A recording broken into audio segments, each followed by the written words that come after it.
ಓಂ ಶಾಂತಿ. ವೀಕ್ಷಕರೇ, ಅಭಿಮಾನಿಗಳೇ, ಗುರುಮಕ್ಕಳೇ, ಮಿತ್ರರೇ, ನಿಮ್ಮೆಲ್ಲರಿಗೂ ಒಳ್ಳೆಯದಾಗಲಿ. ವೀಕ್ಷಕರೇ, ಅಭಿಮಾನಿಗಳೇ, ಗುರುಮಕ್ಕಳೇ, ಮಿತ್ರರೇ, ₹1 ಖರ್ಚಾಗಬಾರ್ದು. ಆರೋಗ್ಯ ಭಾಗ್ಯ ಹಾಗೆ ಶಾಂತಿಯನ್ನು ಜೀವನದಲ್ಲಿ ನಾವು ಅಳವಡಿಸ್ಕೊಳ್ಳೋದು ಅಥವಾ ಪಡ್ಕೊಳ್ಳೋದು ಹೇಗೆ ಅಂತ ಈ ಒಂದು ಎಪಿಸೋಡಲ್ಲಿ ನೋಡೋಣ. ₹1 ಕೂಡ ಖರ್ಚಾಗದೆ ನಾವು ಆರೋಗ್ಯನ ಹೇಗೆ ಸಂಪಾದನೆ ಮಾಡ್ಕೊಳ್ಳೋದು ಮೊದಲನೇದು. ಹಾಗೆ ನಾವು ಯಾವ ಕೆಲಸಕ್ಕೆ ಕೈ ಹಾಕ್ತೀವಿ, ಯಾವ ಉದ್ದೇಶಕ್ಕೆ ನಾವು ಹೆಜ್ಜೆ ಇಡ್ತೀವಿ, ಯಾವ ಗುರಿ ಮುಟ್ಟಲಿಕ್ಕೆ ನಾವು ಹೆಜ್ಜೆ ಇಡ್ತೀವಿ, ಯಾವ ಮಾರ್ಗವನ್ನು ಆಯ್ಕೆ ಮಾಡ್ಕೋಬೇಕು ನಮ್ಮ ಜೀವನದಲ್ಲಿ ನಾವು ಯಶಸ್ಸನ್ನು ಕಾಣಲಿಕ್ಕೆ, ಇದ್ರ ಬಗ್ಗೆ ನಾವು ಈ ಒಂದು ಎಪಿಸೋಡ್ ಏನು ಈ ಒಂದು ಅಧ್ಯಾಯ ಇದೆ ಇದರಲ್ಲಿ ನಾವು ಸ್ವಲ್ಪ ನೋಡೋಣ. ವೀಕ್ಷಕರೇ, ಇಲ್ಲಿ ಎಲ್ಲರೂ ಬುದ್ಧಿವಂತರಲ್ಲ, ಹಾಗೆ ಎಲ್ಲರೂ ದಡ್ಡರಲ್ಲ. ಇದನ್ನು ನಾವು ತಿಳ್ಕೊಬೇಕು. ಬಡವರಿರಲಿ, ಶ್ರೀಮಂತರಿರಲಿ, ವಿದ್ಯಾವಂತರಿರಲಿ, ಅಂದರೆ ಓದಿರೋರು ಆಗಿರಲಿ, ಓದದೇ ಇರೋರು ಆಗಿರಲಿ, ಕಡೆಗೆ ಒಬ್ಬ ರೈತರಾಗಿರಲಿ, ಒಬ್ಬ ಇಂಜಿನಿಯರು, ಡಾಕ್ಟ್ರು, ಪ್ರೊಫೆಸರು, ರಾಜಕೀಯ ವ್ಯಕ್ತಿನೋ, ವ್ಯಾಪಾರಿಗಳು, ಡ್ರೈವರು, ಇನ್ನೊಂದು ಮತ್ತೊಂದು ಯಾರೋ ಆಗಿರಲಿ, ಅಂದರೆ ಬಡವರಿರಲಿ, ಶ್ರೀಮಂತರಿರಲಿ, ಓದಿರೋರು ಇರಲಿ, ಓದದೇ ಇರೋರು ಇರಲಿ, ಎಲ್ಲರಿಗೂ ಒಂದು ಆಸೆ ಇರುತ್ತೆ. ಏನು ಆಸೆ ಇರುತ್ತೆ? ನಾವು ಚೆನ್ನಾಗಿರಬೇಕು. ಹಾಗೆ ನಮ್ಮ ಅಕ್ಕಪಕ್ಕ ಯಾರು ಇರ್ತಾರೆ, ಅಕ್ಕಪಕ್ಕ ಅಂದರೆ ಯಾರು? ಹೆಂಡತಿ, ಗಂಡ, ಮನೆ, ಮಕ್ಕಳು, ಬಂಧು ಬಳಗ, ಅವರೆಲ್ಲ ಚೆನ್ನಾಗಿರಬೇಕು. ಈ ರೀತಿ ಸಾಕಷ್ಟು ಮಂದಿ ಒಳ್ಳೆ ಆಲೋಚನೆ ಮಾಡ್ತಾರೆ. ಈ ರೀತಿ ಒಳ್ಳೆ ಆಲೋಚನೆ ಮಾಡೋರು ದೇವಸ್ಥಾನಗಳಿಗೆ ಹೋಗ್ತಾರೆ. ದೇವಸ್ಥಾನಗಳಿಗೆ ಏತಕ್ಕೆ ಹೋಗ್ತಾರೆ? ಪೂಜೆ ಮಾಡಿಸ್ಲಿಕ್ಕೆ. ಅಲ್ಲಿ ಹೋಗಿ ಕಾಯಿ, ಕರ್ಪೂರ, ಹಣ್ಣು, ಊದ್ಕಡ್ಡಿ ಎಲ್ಲ ತೊಗೊಂಡು ಹೋಗ್ತಾರೆ, ಪೂಜೆನೂ ಮಾಡಿಸ್ತಾರೆ. ಇದು ಸಾಮಾನ್ಯವಾಗಿ ಎಲ್ಲರೂ ಜನರಲ್ಲಾಗಿ ಮಾಡೋಂಥದ್ದು. ಇನ್ನು ಕೆಲವರು ಇಲ್ಲ ಅದಕ್ಕಿಂತ ಹೆಚ್ಚಾಗಿ ಅಭಿಷೇಕ ಮಾಡಿಸೋಣ, ಇಲ್ಲ ಅರ್ಚನೆ ಮಾಡಿಸೋಣ ಅಂತ ಅಲ್ಲಿ ಟಿಕೆಟ್ ತೊಗೊಂಡು ಅರ್ಚನೆ ಮಾಡಿಸ್ತಾರೆ. ಅದು ಒಳ್ಳೆಯದೇ. ಅದಕ್ಕಿಂತ ಮೇಲೆ ಅಭಿಷೇಕ ಮಾಡಿಸೋಣ ಅಂತ ಒಂದಷ್ಟು ಹಣ ಖರ್ಚು ಮಾಡಿ ಅಭಿಷೇಕಕ್ಕೆ ಏನೆಲ್ಲ ಬೇಕು, ಜೇನುತುಪ್ಪ, ಬಾಳೆಹಣ್ಣು, ಹಾಲು, ಮೊಸರು, ಸಕ್ಕರೆ, ಕಲ್ಸಕ್ಕರೆ, ಇನ್ನೊಂದು ಮತ್ತೊಂದು ಎಲ್ಲ ಹಣ್ಣು ಹಂಪಲೆಲ್ಲ ಹಾಕಿ ಅಭಿಷೇಕ ಮಾಡಿಸ್ತಾರೆ. ತುಂಬ ಒಳ್ಳೆಯದೇ, ಅದು ಕೂಡ ಒಳ್ಳೆಯದು. ಇನ್ನು ಕೆಲವರು ಇನ್ನೂ ಸ್ವಲ್ಪ ಮುಂದಕ್ಕೆ ಇನ್ನೊಂದು ಸ್ವಲ್ಪ ಮೆಟ್ಲು ಜಾಸ್ತಿ ಹೋಗಿ ಹೋಮ ಮಾಡಿಸ್ತಾರೆ. ಹೋಮ ಅಂದ್ರೇನು? ಶಾಂತಿ ಹೋಮ ಇರ್ಬೋದು, ಸತ್ಯನಾರಾಯಣ ಸ್ವಾಮಿ ಪೂಜೆ ಇರ್ಬೋದು, ಹೋಮ ಇರ್ಬೋದು, ಅಥವಾ ಏನೋ ಒಂದು ಹನುಮಾನ್ ಚಾಲಿಸ, ಹನುಮಾನ್, ಶ್ರೀರಾಮಚಂದ್ರ ಪ್ರಭು ಇವ್ರದ್ದೆಲ್ಲ ಹೋಮ ಇರ್ಬೋದು, ಅಥವಾ ಏನೋ ಓಂ ಶ್ರೀ ಅನಂತ ಪದ್ಮಾವತಿ, ಅನಂತ ಲಕ್ಷ್ಮಿ, ಅನಂತ ಪದ್ಮನಾಭ ಸ್ವಾಮಿ ಹೋಮ ಇರ್ಬೋದು. ಹಾಗೆ ಗಣಪತಿ ಶಕ್ತಿ ಹೋಮ, ಕುಮಾರಸ್ವಾಮಿ, ಶೇಷನಾಗ, ಅನಂತ ಶೇಷ ಇವ್ರದ್ದು ಹೋಮ ಇರ್ಬೋದು, ಸುಬ್ರಹ್ಮಣ್ಯ ಸ್ವಾಮಿ ಹೋಮ, ಶಕ್ತಿ, ಇದೆಲ್ಲ ಇರ್ಬೋದು. ಎಲ್ಲ ಪೂಜೆಗಳು ಮಾಡಿಸ್ತಾರೆ. ಯಾತಕ್ಕೆ ಮಾಡಿಸ್ತಾರೆ? ನಾವು ಉದ್ಧಾರ ಆಗಬೇಕು, ನಮಗೇನೋ ಒಂದು ಒಳ್ಳೆಯ ಕೆಲಸ ಸಿಗಬೇಕು, ನಾವು ಮುಟ್ಟಬೇಕಾದ ಗುರಿ ಮುಟ್ಟಬೇಕು, ನಮ್ಮೆಲ್ಲರಿಗೂ ಆರೋಗ್ಯ ಬೇಕು ಅಂತ ಮಾಡ್ತಾರೆ. ನಾನಿಷ್ಟು ಯಾಕೆ ನಿಮ್ಗೆ ಹೇಳಿದೆ ಅಂದರೆ, ₹1 ಖರ್ಚಾಗದೆ ನೀವು ಹೇಳಿದ್ರಿ ಅದೇನೋ ಮಾಡ್ಬೋದು ಅಂತ ಅಂದರೆ, ಹೌದು, ನಿಜ. ಇದು ಯಾವುದೋ ಬೇಡವಾ, ನೀವು ಪೂಜೆನೂ ಮಾಡಿಸ್ಬೇಡಿ, ಅಭಿಷೇಕನೂ ಮಾಡಿಸ್ಬೇಡಿ, ಹೋಮನೂ ಮಾಡಿಸ್ಬೇಡಿ, ಯಾಗನೂ ಮಾಡಿಸ್ಬೇಡಿ. ಇದಕ್ಕೇನೋ ಒಂದು ದುಡ್ಡು ₹1 ಖರ್ಚಾಗಲ್ಲ. ಆದರೆ ಹಂಗಾದ್ರೆ ಇನ್ನೇನು ಬೇಕು? ನಿಮ್ಮಲ್ಲಿ ಒಳ್ಳೆತನ ಬೇಕು, ನಿಮ್ಮಲ್ಲೇ ಆ ಪರಂಜ್ಯೋತಿ, ಆತ್ಮಜ್ಯೋತಿ, ಆತ್ಮಶಕ್ತಿ ಅಂತರ್ಮುಖಿ ಆಗಿ ನೀವು ಅಂದರೆ, ನೀವು ಯಾವುದೋ ಒಂದು ತಾಯ್ತ ತೊಗೋಬೇಕಾಗಿಲ್ಲ, ಒಂದು ಶ್ರೀಚಕ್ರ ಪ್ರತಿಷ್ಠಾಪನೆ ಮಾಡಬೇಕಾಗಿಲ್ಲ ಮನೆಯಲ್ಲಿ, ಯಾವುದೋ ಒಂದು ಎಡಮುರಿ ಬಲಮುರಿ ಮನೆ ಗೋಡೆ ಮೇಲೆ ಕಟ್ಟಬೇಕಾಗಿಲ್ಲ, ಗರುಡಮಾಲೆ ಕಟ್ಟಬೇಕಾಗಿಲ್ಲ, ಇವೆಲ್ಲ ಏನೂ ಬೇಡ. ನಿಮ್ಗೆ ₹1 ಖರ್ಚಾಗಲ್ಲ. ನೀವು ಓದಿರ್ರಿ, ಓದಿಲ್ಲದೆ ಹೋಗಿ, ಬಡವರಿರ್ರಿ, ಶ್ರೀಮಂತರಿರ್ರಿ, ನೀವು ಯಾವುದೇ ಧರ್ಮದವರಾಗಿರ್ರಿ, ಬರೀ ಹಿಂದೂ ಧರ್ಮ ಅಲ್ಲ, ಯಾವುದೇ ಧರ್ಮದವರಾಗಿರಿ, ನೀವು ಯಾವುದೋ ಪೂಜೆ ಮಾಡಬೇಕಾಗಿಲ್ಲ, ದೇವಸ್ಥಾನ ಹೋಗಬೇಕಾಗಿಲ್ಲ, ಏನೂ ಮಾಡಬೇಕಾಗಿಲ್ಲ ಅಂತ ಇಟ್ಕೊಳ್ಳಿ. ರೂಪಾಯಿ ಖರ್ಚಾಗಲ್ಲ ಅಲ್ವಾ? ಕರೆಕ್ಟ್ ತಾನೆ? ಆದರೆ ಧ್ಯಾನ ಮಾಡಿ, ನಾನು ನಿಮಗೆ ಧ್ಯಾನ ಮಾಡಿ ಅಂತೀನಿ. ಹಂಗಂತ ಕೂತ್ಕೊಬಿಟ್ರೆ, ಬೆಳಗ್ಗೆ ಕೂತ್ಕೊಬಿಟ್ರೆ ಸಂಜೆವರೆಗೂ ಹೇಳಬೇಡ್ರಿ ಅಂತ ಹೇಳ್ತಾ ಇಲ್ಲ ನಾನು. ಬಸ್ನಲ್ಲಿ ಹೋಗ್ತಾ ಇದ್ದೀರಾ, ಅದು ಇದು ನೋಡ್ಕೊಡೋ ಬದಲು ಪಕ್ಕದವ್ರ ಹತ್ರ ಏನೇನೋ ಕೆಲಸಕ್ಕೆ ಬಾರದ ವಿಚಾರ ಮಾತಾಡೋ ಬದಲು ಕಣ್ಣು ಮುಚ್ಚಿ ಎಲ್ಲ ಹೊರಟಿದ್ದೀರಾ, ಪ್ರಯಾಣ ಆಫೀಸ್ಗೆ ಹೋಗ್ತಾ ಇದ್ದೀರಾ, ನೀವು ಡ್ಯೂಟಿಗೆ ಅಥವಾ ಮಾರ್ಕೆಟ್ಗೆ ಹೋಗ್ತಾ ಇದ್ದೀರಾ, ಅಥವಾ ಒಂದು ಊರದಿಂದ ಇನ್ನೊಂದು ಊರಿಗೆ ಹೋಗ್ತಾ ಇದ್ದೀರಾ, ಬಸ್ನಲ್ಲಿ, ಕಾರಲ್ಲಿ ಅಥವಾ ಪ್ಲೇನಲ್ಲಿ ಅಥವಾ ಟ್ರೈನಲ್ಲಿ ಎಲ್ಲೋ ಒಂದು ಕಡೆ ಹೋಗ್ತಾ ಇದ್ದೀರ. ಆದರೆ ಟೂ ವೀಲರಲ್ಲಿ ಮಾತ್ರ ಧ್ಯಾನ ಮಾಡೋಕ್ಕೆ ಹೋಗ್ಬೇಡಿ, ಬಿದ್ದೋಗ್ತೀರಾ ಕೆಳಗಡೆ. ನಾನು ಹೇಳಿದ್ದು ಟೂ ವೀಲರ್ ಬಿಟ್ಟು, ಡ್ರೈವಿಂಗ್ ಮಾಡೋವಾಗ ಬಿಟ್ಟು, ಬೇರೆ ಇನ್ನು ಉಳಿದಂತೆ ನೀವು ಆರಾಮಾಗಿರೋವಾಗ ಧ್ಯಾನ ಮಾಡಿ. ನಿಮ್ಮದೇ ಆದ ಇಷ್ಟ ದೈವವನ್ನು, ನಾನು ಇದೇ ದೇವ್ರನ್ನ ಮಾಡಿರಿ, ಅದೇ ದೇವ್ರನ್ನ ಮಾಡಿರಿ, ಅದೇ ಗುರುಗಳನ್ನ ಮಾಡಿರಿ, ಇದೇ ಗುರುಗಳನ್ನ ಮಾಡಿರಿ ನಾನು ಹೇಳ್ತಾ ಇಲ್ಲ. ನಿಮಗೆ ಯಾವ ದೇವರು, ಕುಲದೇವರು, ನಿಮ್ಮ ಇಷ್ಟವಾದ ನಿಮ್ಮ ಫೇವ್ರೇಟ್ ದೇವರು ಯಾರಿದ್ದಾರೆ ಅವ್ರ ಬಗ್ಗೆ ಮಾತಾಡ್ತಾ ಇದ್ದೀನಿ. ಆ ದೇವರು ಧ್ಯಾನ ಮಾಡಿ, ಆ ಗುರುಗಳ ಧ್ಯಾನ ಮಾಡಿ. ಎಷ್ಟು ನಿಮಿಷ ಮಾಡ್ತೀರಾ? ಎಷ್ಟು ಸಾಧ್ಯನೋ ಅಷ್ಟು. 1 ನಿಮಿಷ ಮಾಡಿ, 2 ನಿಮಿಷ ಮಾಡಿ, 5 ನಿಮಿಷ ಮಾಡಿ, ಕನಿಷ್ಠ 9 ಸಾರಿ ಅವ್ರ ಬಗ್ಗೆ ಹೇಳ್ಕೊಳ್ಳಿ ಕಣ್ಣು ಮುಚ್ಚಿ. ಯಾವಾಗ ಹೇಳ್ಕೊತೀರಾ? ಯಾವುದೋ ಒಂದು ಒಳ್ಳೆ ಕೆಲಸಕ್ಕೆ ಹೋಗ್ತಾಯಿದ್ದೀರಾ, ಆ ಟೈಮಲ್ಲಿ ಹೇಳ್ಕೊಳ್ಳಿ. ಏನೋ ಒಂದು ಕೆಲಸ ಆಗಬೇಕು, ಆ ಟೈಮಲ್ಲಿ ಹೇಳ್ಕೊಳ್ಳಿ.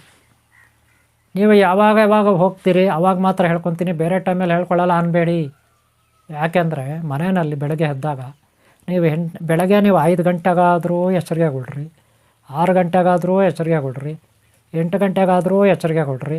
ಒಟ್ಟಿನಲ್ಲಿ ಎಚ್ಚರಿಕೆ ಆದಮೇಲೆ ಪೇಸ್ಟೆಲ್ಲ ಮಾಡಿ, ಮುಖ ಎಲ್ಲ ವಾಶ್ ಮಾಡಿಕೊಂಡು ಫ್ರೆಶ್ ಆಗಿ ಒಂದು ದೇವ್ರ ಗುಡಿ ಮುಂದೆ 2 ಊದ್ಕಡ್ಡಿ ಹಚ್ಚಿ, ಭಾಳ ಘಮ ಅನ್ಬೇಕು, ಸೆಂಟ್ ಇರಬೇಕಂತ ಊದ್ಕಡ್ಡಿ, ಆರಾಮಾಗಿ ಕೂತ್ಕೊಬಿಡಿ. ಒಂದು ದೀಪ, ಬೆಳಗ್ಗೆ ದೀಪ ಹಚ್ಚಿಲ್ಲ ಅಂದರೂ ಪರವಾಗಿಲ್ಲ, ಸಂಜೆ ಹಚ್ಚಿ ದೀಪ, 2 ಊದ್ಕಡ್ಡಿ ಅಥವಾ 1 ಊದ್ಕಡ್ಡಿ. ಸೆಂಟ್ ಮಾತ್ರ ಚೆನ್ನಾಗಿರಬೇಕು, ಹೊಗೆ ಕಡಿಮೆ ಇರಬೇಕು. ಕೂತ್ಕೊಳ್ಳಿ, ಒಂದು 5 ನಿಮಿಷ ಧ್ಯಾನ ಮಾಡ್ಕೊಳ್ಳಿ. ಯಾವುದೋ ಒಂದು ದೇವರು, ಯಾವುದೋ ಒಂದು ಮಂತ್ರ, ಯಾವುದೋ ಒಂದು ಗುರು ನಾಮಸ್ಮರಣೆ. ಈ ರೀತಿ ಮಾಡಿದಾಗ ನಿಮ್ಮಲ್ಲಿ ಒಂದು ಎನರ್ಜಿ ಕ್ರಿಯೇಟ್ ಆಗುತ್ತೆ. ಏನಾಗುತ್ತೆ? ಧ್ಯಾನ ಮಾಡಿದಾಗ ನಿಮ್ಮಲ್ಲಿ ಒಂದು ಎನರ್ಜಿ ಕ್ರಿಯೇಟ್ ಆಗುತ್ತೆ, ಮನಸ್ಸು ಪ್ರಶಾಂತ ಆಗುತ್ತೆ. ಕಣ್ಣುಗಳು ಮುಚ್ಚಿರೋದ್ರಿಂದ ಕಣ್ಣುಗಳಿಗೆ ನೋವು ಬರೋದಿಲ್ಲ, ಕಣ್ಣುಗಳ ಉರಿಯಿದ್ರೂ ಕೂಡ ಸರಿ ಹೋಗುತ್ತೆ, ಪ್ರಶಾಂತತೆ ಆಗುತ್ತೆ. ನಿಮ್ಮ ಶರೀರದಲ್ಲಿ ಎಲೆಕ್ಟ್ರೋಮ್ಯಾಗ್ನೆಟಿಕ್ ಪವರ್ ಇರುತ್ತೆ, ಅದು ಬೆಳಗುತ್ತೆ, ಹೊರಗಡೆ ಬರುತ್ತೆ. ನಿಮ್ಮ ಸುತ್ತಲೂ ಔರಾ ಕ್ರಿಯೇಟ್ ಆಗುತ್ತೆ, ನಿಮ್ಮ ಸುತ್ತಲೂ ಔರಾ ಕ್ರಿಯೇಟ್ ಆಗುತ್ತೆ. ಅಂದರೆ ಒಂದು ಎನರ್ಜಿ ಕ್ರಿಯೇಟ್ ಆಗುತ್ತೆ. ಯಾವ ಗುರುವಿನ ಮಂತ್ರ, ಯಾವ ದೇವರು, ನಿಮ್ಮ ದೇವರು ಇದ್ದಾರಲ್ಲ ದೇವತೆ, ಯಾವ ದೇವತೆಯ ಮಂತ್ರ, ಯಾವ ಗುರುವಿನ ಮಂತ್ರ ನೀವು ಸ್ಮರಣೆ ಜಪ ಮಾಡಿದಿರಿ, ಆ ಎನರ್ಜಿ ನಿಮ್ಮ ಸುತ್ತಲೂ ಕ್ರಿಯೇಟ್ ಆಗುತ್ತೆ. ಆಗ ನಿಮ್ಮ ಒಳಗೂ ನಿಮ್ಮ ಸುತ್ತಲೂ ಒಂದು ಕ್ರಿಯೇಟ್ ಆಗುತ್ತೆ ಶಕ್ತಿ.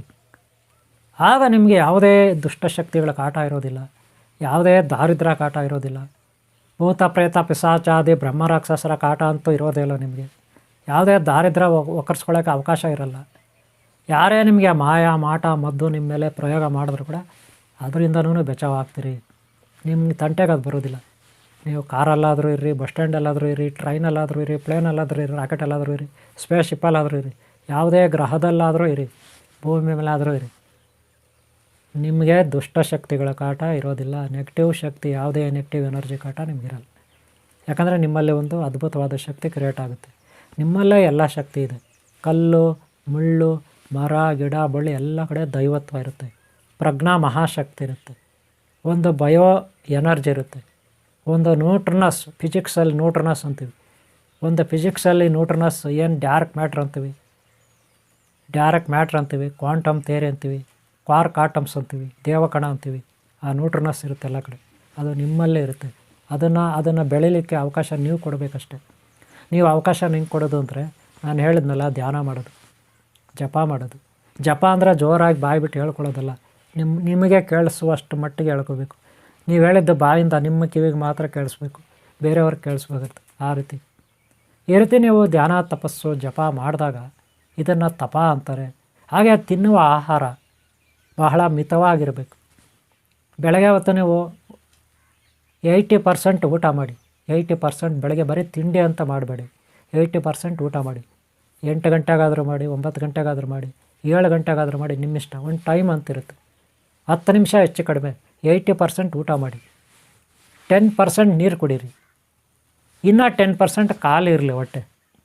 ಮತ್ತು ಮಧ್ಯಾಹ್ನ ಯಾವಾಗ ನೀವು ಬೆಳಗ್ಗೆ ತಿಂಡಿ ಮಾಡಿದಿರಿ 5 ಅವರ್, ಕನಿಷ್ಠ 5 ಅವರ್ ಆಗಬೇಕು. ಆಮೇಲೆ 5 ಅವರ್ ಕಳೆದ್ಮೇಲೆ ಮತ್ತೆ ಅದೇ ಥರ ಊಟ ಮಾಡಿ.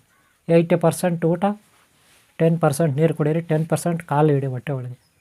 ಆದರೆ ಸಂಜೆ ಮತ್ತೆ 5 ಅವರ್, ಮಧ್ಯಾಹ್ನ ಮೇಲೆ 5 ಅವರ್ ಕಳಿಬೇಕು. ಅಂದರೆ ರಾತ್ರಿ 8:30 9 ಗಂಟೆ ಮೇಲೆ ಸ್ವಲ್ಪ ಮಾಡಿ, ಒಂದೇ ಒಂಚೂರು. 80% ಅಲ್ಲ, ಈಗ ಕೇವಲ 20% ಊಟ ಮಾಡಬೇಕು.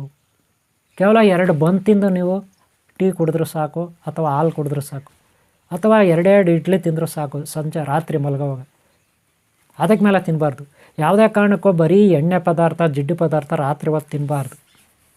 ಏನಿದ್ರು ಇಡ್ಲಿ, ಗಟ್ಟಿಯಾದ ಪದಾರ್ಥನೂ ತಿನ್ನಬಾರ್ದು. ಈ ಚಪಾತಿ, ಮುದ್ದೆ ಇಂಥವೆಲ್ಲ ರಾತ್ರಿ ತಿನ್ನಬಾರ್ದು. ಬಹಳ ಮೆತ್ತಗೆ ಇರಬೇಕು.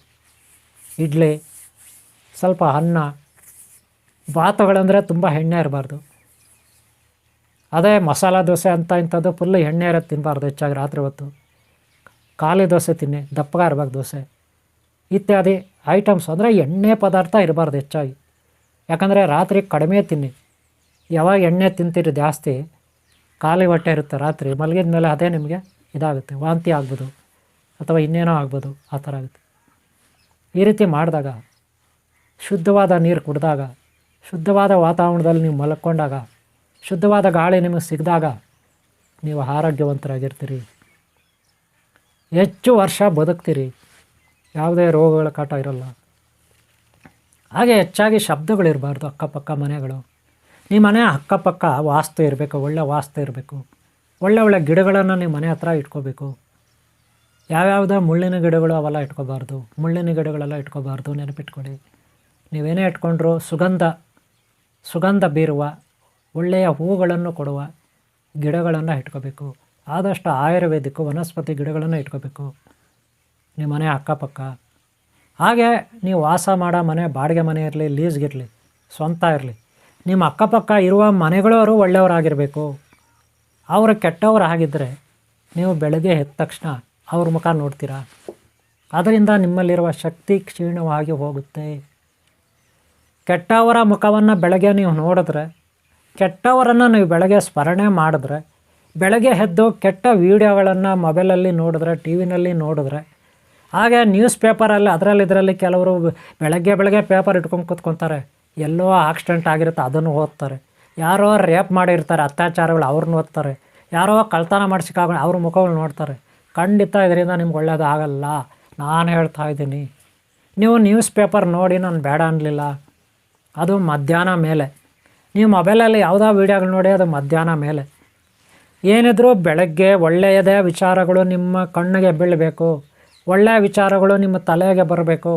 ಅದು ಎಂಥವಂದರೆ ಪ್ರಶಾಂತವಾದ, ಭಕ್ತಿಯುತವಾದ, ದೈವಿ ಶಕ್ತಿ ಎಲ್ಲ ವಿಚಾರಗಳು ಬೆಳಗ್ಗೆ ಬರಬೇಕು. ಒಳ್ಳೆಯ ಹೂವಿನ ಗಿಡಗಳು, ಹೂಗಳನ್ನು ನೋಡಬೇಕು ಬೆಳಗ್ಗೆ.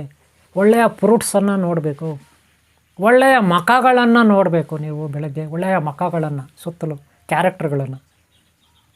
ಆಗ ನಿಮ್ಮ ಜೀವನದಲ್ಲಿ ಆರೋಗ್ಯ ಲಭಿಸುತ್ತೆ, ಹೆಚ್ಚಿನ ಶಕ್ತಿ ಲಭಿಸುತ್ತೆ. ನಿಮ್ಮ ಅಂತರಂಗದಲ್ಲಿರುವ ಭಗವಂತನು ಬೆಳಗ್ತಾನೆ, ಭಗವತಿ ಬೆಳಗ್ತಾಳೆ.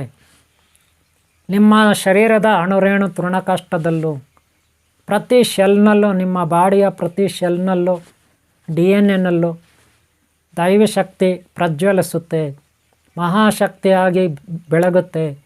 ಅದರಿಂದ ದುಷ್ಟಶಕ್ತಿಗಳು ನಿರ್ನಾಮ ಆಗಿ ಹೋಗ್ತವೆ. ದುಷ್ಟಶಕ್ತಿಗಳು, ನಿಮ್ಮ ಶತ್ರುಶಕ್ತಿಗಳು, ದುಷ್ಟಶಕ್ತಿಗಳು ಸರ್ವನಾಶ ಆಗ್ತವೆ. ರೋಗಗಳು ದೂರ ಆಗ್ತವೆ, ದಾರಿದ್ರ್ಯ ದೂರ ಆಗುತ್ತೆ. ನಿಮ್ಮ ಜೀವನದಲ್ಲಿ ನೀವು ಬೆಳಗ್ತೀರಿ, ಮಹಾಶಕ್ತಿಯಾಗಿ ಬೆಳಗ್ತೀರಿ. ನಿಮ್ಮನ್ನು ಎಲ್ಲರೂ ಆಗ ಇಷ್ಟಪಡಲಿ ಪಡದೆ ಹೋಗಲಿ, ಯಾರೋ ಒಂದಿಬ್ಬರಾದರೂ ನಿಮ್ಮನ್ನು ಇಷ್ಟಪಟ್ಟರೆ ಸಾಕು. ನಿಮ್ಮ ಅಂತರಂಗದಲ್ಲಿ ಭಗವಂತ ಭಗವತಿ ಬೆಳಗ್ತಾ ಇರ್ತಾರೆ, ದೈವತೆ ಬೆಳಗ್ತಾ ಇರ್ತಾರೆ, ನಿಮ್ಮ ಸುತ್ತಲೂ ಪ್ರಜ್ವಲಿಸುತ್ತೆ. ದುಷ್ಟರು ಯಾರೇ ಬಂದರೂ ಅವರು ಸರ್ವನಾಶ ಆಗ್ತಾರೆ. ನಿಮ್ಮ ತಂಟೆಗೆ ದುಷ್ಟರು ಬಂದರೆ ನೀವು ಬೆಂಕಿ ಇದ್ದಾಗೆ, ಮಹಾನ್ ಬೆಂಕಿ, ಪ್ರಜ್ವಲಿಸುವ ಬೆಂಕಿ, ಆತ್ಮಶಕ್ತಿ, ಆತ್ಮಜ್ಯೋತಿ. ನಿಮ್ಮ ತಂಟೆಗೆ ಬಂದರೆ ಅವರು ನಾಶ ಆಗ್ತಾರೆ, ಅವರ ಅಂಶಗಳು ಹೋಗಿಬಿಡುತ್ತೆ. ಇದರಲ್ಲಿ ಎರಡು ಮಾತಿಲ್ಲ. ವೀಕ್ಷಕರೇ ಗಮನಿಸಿ, ಭಕ್ತರೇ, ಅಭಿಮಾನಿಗಳೇ, ನಿಮ್ಮದು ಸಾಲಗಳ ಬಾಧೆ ಇರಲಿ, ರೋಗಗಳ ಬಾಧೆ ಇರಲಿ, ದಾರಿದ್ರ್ಯದ ಬಾಧೆ ಇರಲಿ, ಶತ್ರುಗಳ ಕಾಟ ಇರಲಿ, ಗೊತ್ತಿದ್ದೋ ಗೊತ್ತಿಲ್ಲದೇನೋ ಹಿಂದೆ ನೀವು ತಪ್ಪುಗಳು ಮಾಡಿರ್ತೀರ, ಈಗಲೂ ಮಾಡ್ತಾಯಿದ್ದೀರ, ಮುಂದೆ ಕೂಡ ಮಾಡ್ಬೋದು. ಆದರೆ ಮಾಡಿದ ಪಾಪಗಳಿಗೆ ನಾವು ಪಶ್ಚಾತ್ತಾಪ ಪಡಬೇಕು. ಮಾಡಿದ ಪಾಪಗಳು ತಪ್ಪುಗಳನ್ನು ನಾವು ತಿದ್ದುಕೊಂಡು ಹೋಗಬೇಕು. ನಮ್ಮ ಎಲ್ಲ ಹಿಂದಿನ ಸೋಲುಗಳು ಈಗ ಮುಂದಿನ ಗೆಲುವಿಗೆ ಮೆಟ್ಲುಗಳಾಗಿರ್ತವೆ. ನಮ್ಮ ಅನುಭವ ನಮ್ಮನ್ನು ರಕ್ಷಣೆ ಮಾಡುತ್ತೆ, ಅದು ನಮಗೆ ಉಪಯೋಗ ಬರುತ್ತೆ. ಹಿಂದೆ ನಾವು ಸೋತಿರ್ಬೋದು, ಕೆಟ್ಟದ್ದು ಮಾಡಿರ್ಬಾರ್ದು, ಪಾಪ ಮಾಡಿರ್ಬೋದು, ಆದರೆ ಮುಂದೆ ನಾವು ತಿದ್ದುಕೊಂಡು ನಡಿಬೇಕು, ಖಂಡಿತ ಒಳ್ಳೆಯದಾಗುತ್ತೆ. ಹಾಗಂತ ಏಕಾಏಕಿ ಸಾಲ ತೀರಲ್ಲ, ಸಾಲಗಳ ಬಾಧೆಯಿಂದ ಮುಕ್ತರಾಗಲ್ಲ ಏಕಾಏಕಿ. ಹಾಗಂತ ಏಕಾಏಕಿ ರೋಗಗಳಿಂದ ಮುಕ್ತರಾಗಲ್ಲ, ಹಾಗಂತ ಏಕಾಏಕಿ ಶತ್ರುಗಳಿಂದ ನಾವು ಮುಕ್ತರಾಗಲ್ಲ. ನಾವು ಪ್ರಯತ್ನ ಪಡಬೇಕು. ಮೊದಲಿಂದಲೂ ಹಿಂದಿನಿಂದಲೂ ನಾವು ಪ್ರಯತ್ನ ಪಟ್ಕೊಂಡು ಬಂದಿದ್ರೆ ಇವತ್ತು ನಮ್ಮ ಶರೀರ ಆರೋಗ್ಯ ಭಾಗ್ಯದಿಂದ ಕೂಡಿದ್ದು ಅಮರತ್ವವನ್ನು ಪಡೆದಿರುತ್ತೆ. ಮುಂದೆ ಯಾವತ್ತೂ ಈ ಶರೀರಕ್ಕೆ ಮರಣ ಬರಲ್ಲ. ಅಷ್ಟು ಶಕ್ತಿ ಸಾಮರ್ಥ್ಯ ನಮ್ಮಲ್ಲಿರುತ್ತೆ. ಯಾವುದೇ ದುಷ್ಟಶಕ್ತಿಗಳ ಕಾಟ ನಮಗಿರಲ್ಲ, ಯಾವುದೇ ರೋಗಗಳ ಬಾಧೆ ಇರಲ್ಲ. ಇದರಲ್ಲಿ ಎರಡು ಮಾತಿಲ್ಲ ಇವರೇ, ನಾನು ಹೇಳ್ತಾಯಿದ್ದೀನಿ. ಈಗ ಹೇಳಿ, ಈ ಕೆಲಸಕ್ಕೆ ನಿಮಗೆ ₹1 ಖರ್ಚಾಗಲ್ಲ. ₹1 ಖರ್ಚಾಗಲ್ಲ ನಿಮಗೆ. ನೀವು ಇದ್ದ ಕಡೆ ಮಾಡೋಂಥ ಕೆಲಸ ಇದು. ನಿಮ್ಮಲ್ಲೇ ಒಳ್ಳೆಯ ಗುಣ ಇರಬೇಕು, ನ್ಯಾಯ, ನೀತಿ, ಸತ್ಯ, ಧರ್ಮ. ಖಂಡಿತ ನೀವು ದೇವರಾಗಿ ಬೆಳಗ್ತೀರ, ಮಹಾಶಕ್ತಿಯಾಗಿ ಬೆಳಗ್ತೀರ, ಎರಡು ಮಾತಿಲ್ಲ. ಅದಕ್ಕಿರೋದು ದಾರಿಗಳು, ಒಳ್ಳೆಯ ವೀಡಿಯೋಗಳು ನೋಡಿ ಯೂಟ್ಯೂಬಲ್ಲಿ, ಅಲ್ಲಿ ಇಲ್ಲಿ ಒಳ್ಳೆಯ ಪುಸ್ತಕಗಳು ಅದೇ, ಒಳ್ಳೆಯ ವಿಚಾರಗಳು ದೊಡ್ಡವ್ರ ಹತ್ರ ಚಿಕ್ಕವ್ರ ಹತ್ರ ಕೇಳ್ಕೊಳ್ಳಿ.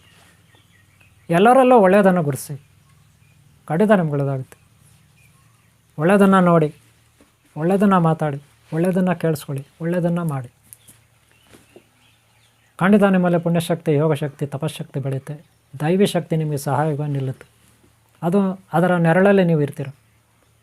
ನಿಮಗಿಂತ ದೊಡ್ಡವರು ಜಗತ್ತಿನಲ್ಲಿ ಯಾರೂ ಇರಲ್ಲ ಇವರೇ. ನೀವು ಹೆಣ್ಣಾಗಿರ್ರಿ, ಗಂಡಾಗಿರ್ರಿ, ನೀವು ಬಡವರಾಗಿರ್ರಿ, ಶ್ರೀಮಂತರಾಗಿರ್ರಿ, ನಿಮಗಿಂತ ದೊಡ್ಡವರು ಈ ಜಗತ್ತಿನಲ್ಲಿ ಬೇರೆ ಯಾರೂ ಇರಲ್ಲ. ನಿಮ್ಮಲ್ಲಿ ಇಷ್ಟು ಶಕ್ತಿ ಇದ್ರೆ ಸಾಕು, ಇಷ್ಟು ಗುಣಗಳಿದ್ರೆ ಸಾಕು. ಇದು ನನ್ನ ಅಭಿಪ್ರಾಯ. ವೀಕ್ಷಕರ ಅಭಿಮಾನಗಳೇ, ಗುರುಮಕ್ಕಳೇ, ಇಷ್ಟು ಹೇಳ್ತಾ ನಾನು ಈ ವಿಡಿಯೋ ಮುಗಿಸ್ತಾ ಇದ್ದೀನಿ. ಧೈರ್ಯವಾಗಿರಿ, ಪ್ರಯತ್ನ ಪಡಿ. ನಿಮ್ಮಲ್ಲಿರುವ ಅಗಾಧವಾದ ಆ ಮಹಾನ್ ಶಕ್ತಿಯನ್ನು ಬೆಳಗಲಿಕ್ಕೆ ಅವಕಾಶ ಮಾಡಿ ನೀವೇ ಕೊಡಬೇಕು. ನಿಮ್ಮಲ್ಲಿ ಅಗಾಧವಾದ ಶಕ್ತಿ ಇದೆ, ದೈವಿ ಶಕ್ತಿ, ಅದು ಬೆಳಗಬೇಕು. ಅದಕ್ಕೆ ಅವಕಾಶ ಯಾರು ಕೊಡಬೇಕು? ನೀವೇ ಕೊಡಬೇಕು. ನೀವು ಕೊಟ್ಟರೆ ನಿಮ್ಮಲ್ಲಿ ಆ ಶಕ್ತಿ ಬೆಳಗುತ್ತೆ. ನಿಮ್ಮ ಶರೀರದ ಒಳಗಿಂದ ಹೊರಗೆ ಬರುತ್ತೆ. ನಿಮ್ಮ ಸುತ್ತಲೂ ಅದು ರಕ್ಷಣೆ ನೀಡುತ್ತೆ. ನಿಮಗೆ ಎರಡು ಮಾತಿಲ್ಲ. ಖಂಡಿತ ನಾನು ಹೇಳೋ ಕಡೆ ಗಮನ ಕೊಡಿ. ಖಂಡಿತ ನಿಮ್ಗೆ ಒಳ್ಳೆಯದಾಗುತ್ತೆ. ಪ್ರಯತ್ನ ಪಡಿ, ಖಂಡಿತ ಒಳ್ಳೆಯದಾಗುತ್ತೆ. ಪ್ರಯತ್ನ ಪಟ್ಟು ನೋಡಿ, ಆಮೇಲೆ ನನಗೆ ಕಾಲ್ ಮಾಡಿ. 1 ತಿಂಗಳು ಕಳೀಲಿ ನೋಡಿ, 1 ತಿಂಗಳು, 2 ತಿಂಗಳು, 3 ತಿಂಗಳೊಳಗೆ ನೋಡಿ, 100 ಡೇಸ್, 108 ದಿನ ನೋಡಿ. ಅಷ್ಟಲ್ಲಿ ನಿಮ್ಮಲ್ಲಿ ಬದಲಾವಣೆ ಆಯ್ತಾ ಇಲ್ಲ ನೋಡಿ. ನೀವು ಉದ್ಧಾರ ಆಗಿದ್ರೆ ಇಲ್ಲ ನೋಡಿ, ಉದ್ಧಾರ ಆಗ್ತಾಯಿದ್ರೆ ಇಲ್ವ ನೋಡಿ. ನಿಮಗೊಂದು ರಿಸಲ್ಟ್ ಬರುತ್ತೆ, ನಿಮಗೊಂದು ಕ್ಲಾರಿಟಿ ಬರುತ್ತೆ ಅಷ್ಟೊತ್ತಿಗೆ, 108 ದಿನೊಳಗೆ. ಗೊತ್ತಾಯ್ತಲ್ಲ. ಭೂಮಿ ಮೇಲೆ ಹುಟ್ಟುತ್ತಾನೆ ಯಾರು ಶ್ರೀಮಂತರಲ್ಲ, ಹುಟ್ಟುತ್ತಾನೆ ಯಾರು ಜ್ಞಾನಿಗಳಲ್ಲ, ಹುಟ್ಟುತ್ತಾನೆ ಯಾರು ಪುಣ್ಯವಂತರಲ್ಲ. ನಾವು ಹುಟ್ಟವಾಗೆ ಪಾಪ ಮಾಡಿ ಹುಡ್ತೀವಿ, ಹಾಗೆ ಬೆಳಿತೀವಿ. ಅದನ್ನು ಅರ್ಥ ಮಾಡಿಕೊಂಡು ನಮ್ಮ ಪ್ರಯತ್ನನ ಪಟ್ಟರೆ ಖಂಡಿತ ನಾವು ಮಹಾನ್ ಶಕ್ತಿ ಆಗ್ತೀವಿ. ಇದರ ಎರಡು ಮಾತಿಲ್ಲ, ಡೌಟ್ ಇಲ್ಲ. ಇದು ನನ್ನ ಅಭಿಪ್ರಾಯ. ಪ್ರಯತ್ನ ಪಡಿ. ನೀವು ಪ್ರಯತ್ನ ಪಟ್ಟು 100 ಡೇಸ್, 108 ದಿನ ಆದಮೇಲೆ ಪ್ರಯತ್ನ ಪಟ್ಟು ಆಮೇಲೆ ನನಗೆ ಕಾಲ್ ಮಾಡಿ, ಓಕೆನಾ? ಇಷ್ಟು ಹೇಳ್ತಾ ವಿಡಿಯೋ ಮುಗಿಸ್ತಾ ಇದ್ದೀನಿ. ಈ ವಿಡಿಯೋ ಇಷ್ಟ ಆದರೆ ಒಂದು ಲೈಕ್ ಮಾಡಿ. ನಿಮ್ಮ ಪ್ರೋತ್ಸಾಹ ಇದ್ದರೆ ಮತ್ತೆ ನಾನು ಈ ರೀತಿ ನಿಮಗೆ ಒಂದು ಜ್ಞಾನ ಕೊಡಲಿಕ್ಕೆ ಅವಕಾಶ ಆಗುತ್ತೆ. ಹಾಗೆ ಹಿಂದಿನ ಭಾಗ ನೋಡಿ, ಹಾಗೆ ಮುಂದಿನ ಭಾಗ ನೋಡಿ. ನಿಮ್ಮೆಲ್ಲರೂ ಒಳ್ಳೆಯದಾಗಲಿ. ಓಂ ಶಾಂತಿ, ಓಂ ಶಾಂತಿ, ಓಂ ಶಾಂತಿ, ಓಂ ಶಾಂತಿ.